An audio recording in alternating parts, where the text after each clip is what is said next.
Chapter 28. Nothing occurred during the next 3 or 4 days to make Elinor regret what she had done in applying to her mother, for Willoughby neither came nor wrote. They were engaged about the end of that time to attend Lady Middleton to a party from which Mrs. Jennings was kept away by the indisposition of her youngest daughter. And for this party Marianne, wholly dispirited, careless of her appearance, and seeming equally indifferent whether she went or stayed, prepared, without one look of hope or one expression of pleasure. She sat by the drawing-room fire after tea, till the moment of Lady Middleton's arrival, without once stirring from her seat or altering her attitude, lost in her own thoughts, and insensible of her sister's presence. And when at last they were told that Lady Middleton waited for them at the door, she started as if she had forgotten that any one was expected.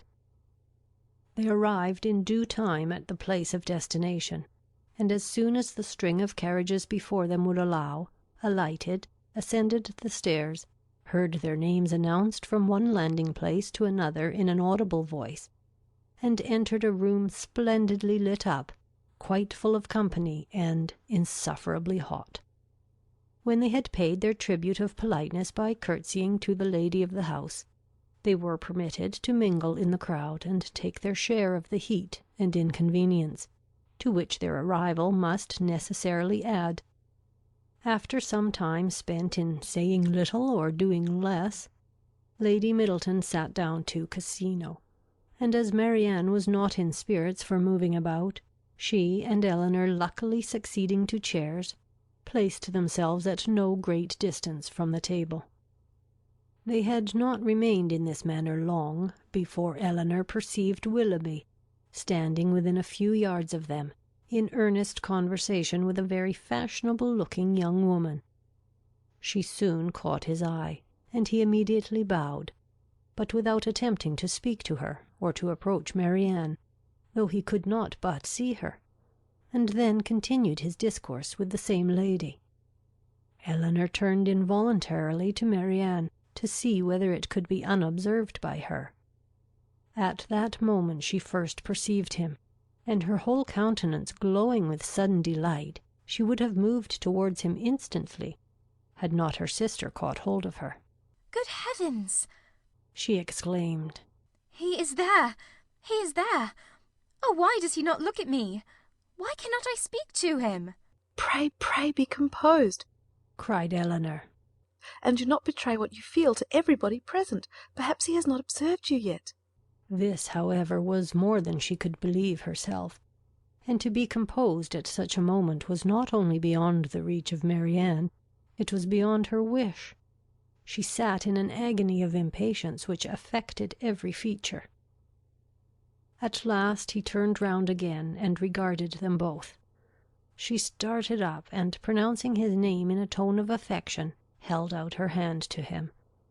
He approached, and addressing himself rather to Elinor than Marianne, as if wishing to avoid her eye, and determined not to observe her attitude, inquired in a hurried manner after Mrs. Dashwood, and asked how long they had been in town.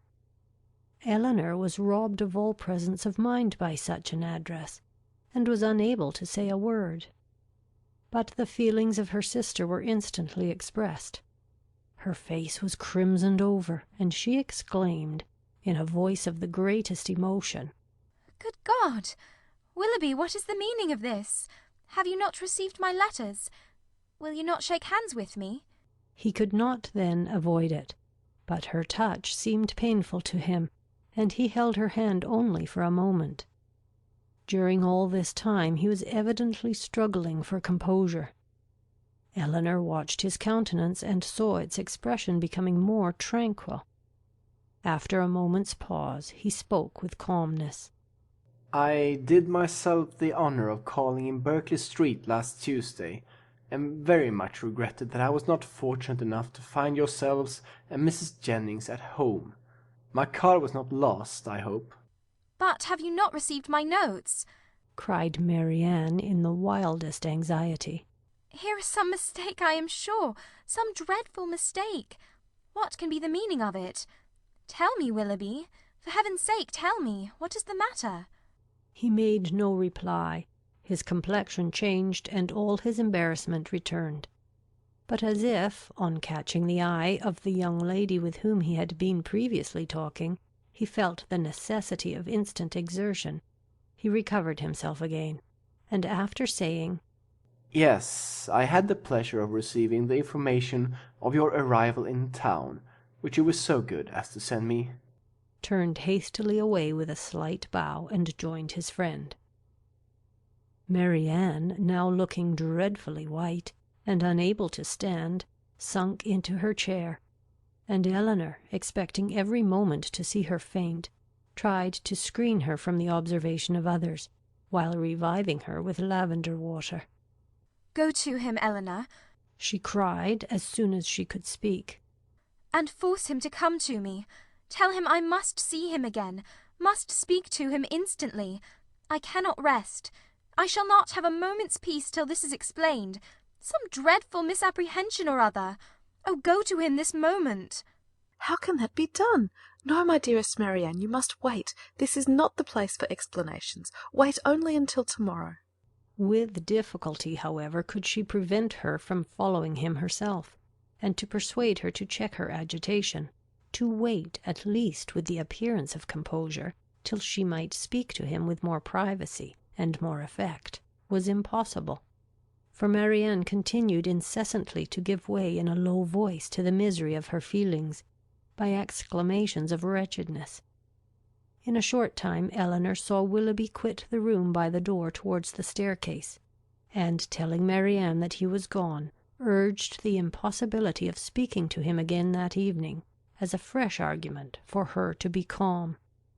She instantly begged her sister would entreat Lady Middleton to take them home, as she was too miserable to stay a minute longer. Lady Middleton, though in the middle of a rubber, on being informed that Marianne was unwell, was too polite to object for a moment to her wish of going away, and making over her cards to a friend, they departed as soon as the carriage could be found. Scarcely a word was spoken during their return to Berkeley Street. Marianne was in a silent agony, too much oppressed even for tears, but as Mrs. Jennings was luckily not come home, they could go directly to their own room, where hartshorn restored her a little to herself. She was soon undressed and in bed, and as she seemed desirous of being alone, her sister then left her, and while she waited the return of Mrs. Jennings, had leisure enough for thinking over the past. That some kind of engagement had subsisted between Willoughby and Marianne she could not doubt, and that Willoughby was weary of it seemed equally clear, for however Marianne might still feed her own wishes, she could not attribute such behaviour to mistake or misapprehension of any kind. Nothing but a thorough change of sentiment could account for it. Her indignation would have been still stronger than it was, had she not witnessed that embarrassment which seemed to speak a consciousness of his own misconduct, and prevented her from believing him so unprincipled as to have been sporting with the affections of her sister from the first, without any design that would bear investigation. Absence might have weakened his regard, and convenience might have determined him to overcome it. But that such a regard had formerly existed, she could not bring herself to doubt. As for Marianne, on the pangs which so unhappy a meeting must already have given her, and on those still more severe which might await her in its probable consequence, she could not reflect without the deepest concern. Her own situation gained in the comparison, for while she could esteem Edward as much as ever, however they might be divided in future, her mind might be always supported.